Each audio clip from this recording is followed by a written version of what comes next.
дар ин рӯз ҷавонони ноҳияи Шаҳринав низ бо шумораи 108 нафар ҷиҳати пайвастан ба сафи қувваҳои мусаллаҳи ҷумҳурии Тоҷикистон омодагии хешро изҳор намуда, бо ҳисси баланди миллию хештаншиносӣ ба хизмати Модарватан сафарбар шуданд.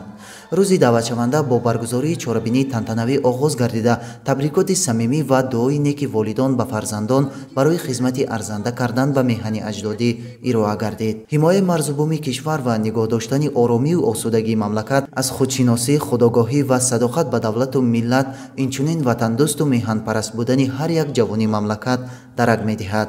зимни баргузории чорабинии тантанавӣ ба даъватшудагоне ки курсҳои кӯтоҳмуддати ронандагиро омӯхтаанд, шаҳодатномаи ронандагӣ тақдим гардида, сипас чун анъанаи халқи тоҷик маросими нонгазон доир карда шуд. хизмат дар артиш мактаби бузург аст ва ҷавонони мо сабақи мардонагию шуҷоатмандиро бояд аз ин мактаб омӯзанд. бо дастгирии пайвастаи сарфармондеҳи олии қувваҳои мусаллаҳи ҷумҳурии Тоҷикистон, президенти мамлакат муҳтарам Эмомалӣ Раҳмон имрӯз шароити будубоши сарбозон дар қисмҳои низомӣ ва таълиму тадриси навазгарон бо техникаҳои пуриқтидор беҳтар гардида, қудрату тавоноии артиши миллӣ дар ҳифзи амнiyату истиқлолият ва озодию оромии ватан басо бузург аст. боиси ифтихор аст ки ҳамасола ҷавонони мамлакат бо ғурур ва нангу номуси ҷавонмардона ҷиҳати иҷрои қарзи шаҳрвандӣ ба сафи қувваҳои мусаллаҳ пайваста, рисолати фарзандии худро дар назди ватан, миллат ва давлати соҳибистиқлоли Тоҷикистон барои ҳифзи истиқлолу озодии сарзамини аҷдодӣ, амният ва суботу оромии ҷомеа